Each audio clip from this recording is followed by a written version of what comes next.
this is Cal, my combat achievement locked hardcore Ironman. Cal is able to allocate levels and combat skills after completing a combat achievement. And what is Cal's ultimate goal? To kill every single notable boss in old school RuneScape. There is really nothing like starting a fresh account. It's got that new smell, that new car smell, that never touching grass again smell, because you know that this is just the start of just spending thousands of hours at your computer screen. But this isn't just a brand new account for me. I have been playing this game for over 15 years at this point, which is like over half my life. And this is the first self-restricted account I've ever made. I've played Ironman, main accounts, all that good stuff, but this account is going to be something special. And what makes this account special is that it's going to be gated by the progression of combat achievements. Now, I personally think that combat achievements are probably the coolest update to come to RuneScape. Some of them can be tedious, but overall, I feel like they give PvM a real sense of progression. Grabbing our hardcore status. I want that sense of PvM progression to not just come in the form of gaining points for combat tasks, but to also unlock level ups for this character. So this makes the rules for this account super simple. For every combat task I complete, I am able to allocate 4 levels into any of these 6 combat skills in any which way I like. 4 might seem random, but 4 is a number I settled on through a lot of theory crafting, because 5 felt like it might be a little too easy, and 3 looked like it'd be impossible for normal humans. And as an old man playing a 2007 medieval point-and-click simulator, I am the absolute definition of a normal human. So I'll use those allotted levels in my combat stats to get my combat level up. And once I start getting big and strong, we're gonna make it a note to kill every single boss in RuneScape at least 1 time. Every single notable boss, anyway. And when I say 1 time, sure, it might be 1 time for some, but I'm gonna have to do a lot of farming. Some of these bosses are gonna have gear that I'm gonna have to farm out so that I can do the harder content later on. That's a long ways off from now. So let's figure out what options we have first as a level 3. And while we're at it, let's add a useful tracker to keep our ducks in a row. Give me your fucking money! Oh, Jesus Christ. Nice, 5 thieving. So we're restricted from training our combat stats, however, we're not restricted from training our skilling stats. These are going to be pivotal for our early game, as the only combat tasks that a level 3 is able to do while staying level 3 are related to Wintertot and Temporos. So let's focus on Wintertot. There are 8 combat tasks associated with it, which would net us 32 levels total if we green log the task list. There's 1 task that we won't be able to do, but we can easily come back for it later. I have landed an arty to financially ruin a baker, and it wasn't personal, it was for 20 thieving. We've also gathered our cakes for Wintertot. Grab our backpack from the forester who I have never seen get up and actually chop a tree. Grab an axe from Bob's axe. Ooh, fuck. You know why I'm here. Don't freak out, we're just borrowing a couple coins, and then we're getting our steel axe. So to start doing Wintertot, we're gonna need 50 fire making. But luckily, that is gonna take us no time at all, because we are going to use the God Tree. That's right, this little tree over here, you chop it 1 time, 56 wood cutting.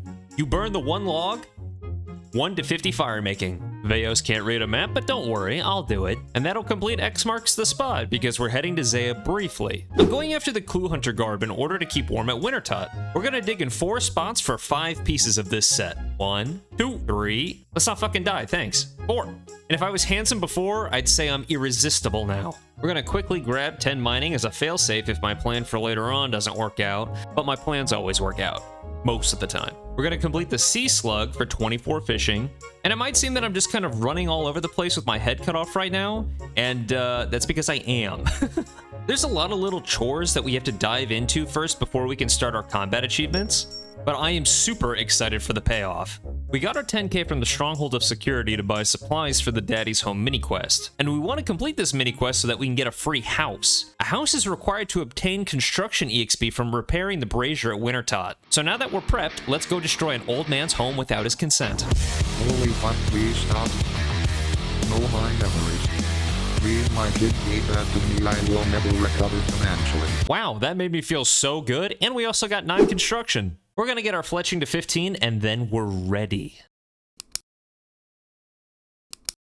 We have some work to do. Now, I don't plan on going crazy at Wintertot. After all, this is a PvM-focused series, not a skilling series, so we're gonna grab our achievements, a few levels, and dip out. A tome would be great, but it's not needed. I'll need to pick up a few extra levels for quests down the line, but that's future me's problem. For now, let's just reap the rewards for our progress so far.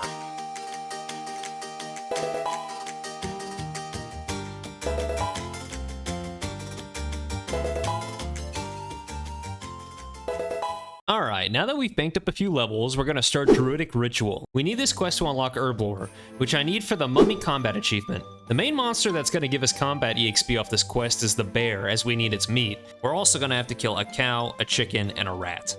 We're gonna pull this bear around and safe spot this fella and start getting our first combat levels. It's always kind of a bittersweet moment where you start getting combat levels after being a pure skiller for so long, but I mean the whole series is based around combat, so I don't feel too bad. But it does feel like I've soiled something pristine. Okay, Jesus, this bear is a unit, like it would just not go down. So there's an example of how the system works. Here's an example of how the system works. That bear made me use 4 levels for this quest, but whatever, it needed to be done. We're gonna be using a lot of magic early. I just think that its uses for both utility and early game damage can't. Outside of Cerberus, I wonder how much traffic the Taverley dungeon honestly gets without the bots included. I love this place, but it is ancient. It really makes me wish that Jagex would add more dungeons to the game. They always make me feel like I'm on an adventure. Alright, slop 'em up. Okay, that's the quest. Alright, now with Druidic Ritual done, we can make potions in Wintertot. Using a potion on a Pyromancer is one of the combat achievements. We're gonna grab the last 2 combat achievements after that, and we are done. We're gonna stay for just a few extra fire-making levels. I'd like to get up into the 60s somewhere, because we're gonna need fire-making later on for a few quests. And picking up a few extra supply crates never hurt anybody. I'll be honest, as much as Wintertot helps out early game irons, I seriously can't be asked to do another grind here. I am so glad that we are leaving early on this account. I'd rather get into the action ASAP. Okay, let's open some crates, and here's what I really want. At the top of the list is a Tome of Fire. It'd be so useful at Barrows. Secondly, I'd love some magic logs, but if we don't get them, it's not too bad. Forestry is a huge buff to woodcutting, so we can get them later pretty easily.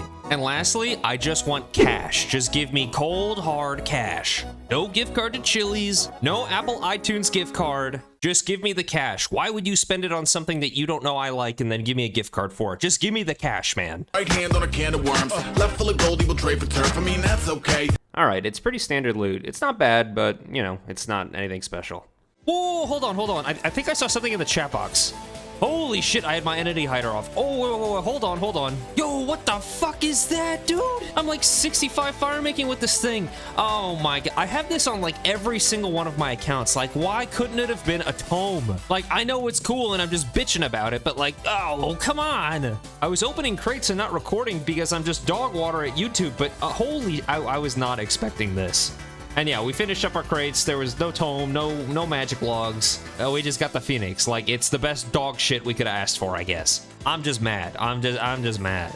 All right, we are throwing our Phoenix in the bank because I just can't look at him right now. But he's gonna be our buddy for the journey, I feel. And I'm bad with nicknames, so if you have a good suggestion for a nickname, please let me know. Now, we have a decent amount of levels banked, but trust me, these levels are not enough to push me through the easy combat achievements. We need to be super stingy and very careful on how we spend our levels. So that brings us to Temporos. Temporos has another 8 free combat achievements for us to pick up and help us solidify a good chunk of combat levels on the account. However, in order to greenlog Temporos, there's a pesky achievement called Dress Like You Mean It, which requires us to have an angler outfit while defeating Temporos. So let's go spend 8 hours that apparently I don't value at Fishing Trawler. Fishing Trawler is straightforward and pretty AFK. However, gaining activity is required to get chances at the angler outfit loot. You can use swamp paste to repair the boat, but it's kind of expensive, so we're gonna pass on that. You can bail with water buckets, however, it's not reliable as water doesn't always fill the boat. You can attack the Kraken that spawns, however, we don't want combat XP.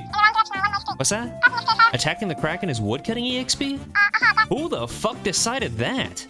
Okay, I mean, like, I guess we're doing that one then. First to immerse in a pass out heat, facing him up with a moxie melt till he woke up drowning in tchotchke hell. We have our full set of angler outfit, and we finished it in 41 trips. The drop rate for an angler piece is 1 in 12, so we actually got a bit spooned. We're just getting all the luck on this account right now, what can I say?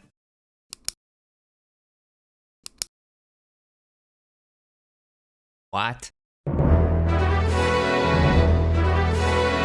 An needed 35 fishing to get into here, and I had 34. I completely forgot. But we're in now, so we're good. So we are here to pick up all 8 of our combat achievements, and I don't foresee any of these being a problem. Most of these achievements were really easy, although the one that really stands out is Why Cook. In order to get the combat achievement Why Cook without a stamina potion, you usually have to do 4 rounds in 1 game of Temporos, and without knowing the exact amounts of fish that you need to fire or the exact method to do it, it actually is not possible. I had to look up a couple guides and give this a few tries, but we ended up cinching it, of course. And somehow the footage for Master of Buckets was lost, but don't worry, here's the challenge log. Of course we did it as well. And just like Wintertot, Temporos has a few items I'd like as well. The item I want the most is the Tome of Water. Unlimited water runes in an offhand is going to be great. Second up, I'd want the fish barrel so I can get 2 inventories of fish instead of 1. It's really useful for Karambwans. And lastly, I'll take the Dragon Harpoon. I don't need it that badly, but I mean, I'm not going to turn it down, right? All right, we have 45 reward permits, so let's just hit all the things I want right now. I am not coming back here, so this is our one-shot, one-operator. Oh my, dude. I'm just too skilled. I'm just too skilled at the game. Don't call it luck, it's talent. Don't be mad. Just don't be mad. I'm not mad. We're gonna speed up through the rest of these rewards. It's standard stuff, but it's all useful and all good.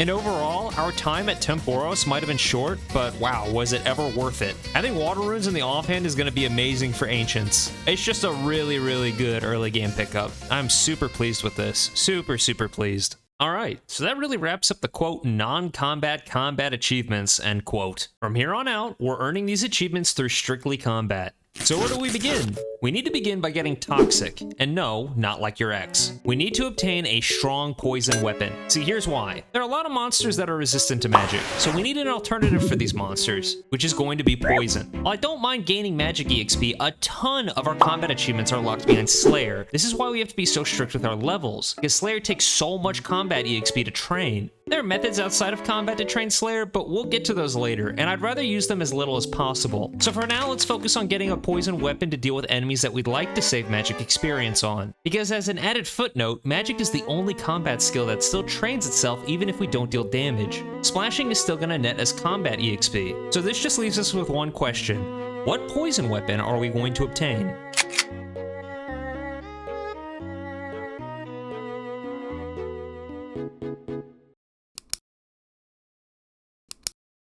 Let him cook. That was so lame, I'm sorry. Now we're prepping for the plan, and cooking just happens to be a happy little side product of what we're working on. What we're here for is this. Yeah, the gear's turning now. This is all to prep ourselves for a poison that deals 6 damage. The absolute best damage output for poison outside of Venom, Karambwan Paste. And all we need to obtain it now that we have 65 fishing is just a little quest called Jungle Potion and half the quest of Taibo One-Eye Trio. Now the jungle is far from safe for a level 3. Almost every monster can either 2-shot me or poison me for 8 damage, so we're gonna have to take some precautions. But let's prep and become a poison master. I'll pick up every elemental staff for later. I honestly should have done this earlier. Afterwards, we're going north of Castle Wars to the super anti-poison spawn, as we need an insurance policy against the jungle tribesmen who can poison me for 80% of my health. As our next step, we're gonna farm goblins for our bronze spear, as it's gonna be our poison weapon. Karambwan Paste can only be applied to spears, no daggers allowed. The bronze spear is a 1 in 14 drop from select goblins. I'd really rather not farm these too long for EXP. Okay, the first goblin dropped it. The luck continues. I seriously need to go play the lotto. And that was super quick and painless. I think we're as prepped as we're gonna get. Let's make this quest our bitch. We have to start the quest by helping a jungle elder named Trufidus. Trufidus. He has us running around the jungle for ingredients to create a Baja Blast, because he plans on opening up his own fast food chain. I thought running around the jungle was going to be a lot scarier, but this was not bad at all. And after just a few minutes, we got our quest complete, which means it's time to start Taibo One-Eye Trio. And all we need to do is get up to the step where we're able to fish Karambwans. Luckily, when you cook Karambwans during the quest, they always turn out poison. You actually have to complete the quest in order to make cooked Karambwans edible. So with our 65 fishing and our bronze spear, we're gonna be able to immediately put that paste on it, and we're gonna have our weapon. We grab some Karambwan bait, talk to the king of gamers. He'll tell us how to catch Karambwan. We catch, and we cook. Turn the poison Karambwan into paste, and all I can say is wow. I am dangerous. I'm like a rose. I look and smell great, but be careful of my prick. This poison is no joke. It's going to save us a lot of magic combat EXP. And we're going to immediately put it to use. There are 3 combat achievements I have my eyes on. Killing a fire giant, killing a hellhound, and killing a greater demon. However, each one of these combat achievements has the potential to get me killed if I sit at 10 HP, which means it's time for Witch's House. Witch's House is going to boost our HP up to 24, no longer in one-shot range of the monsters I'd like to grab some combat achievements off of. It's a fairly straightforward, fast quest. However, we're going to be poisoning the 4-phase final boss of this quest to save some EXP. I am so excited to put this thing to use. Let's go!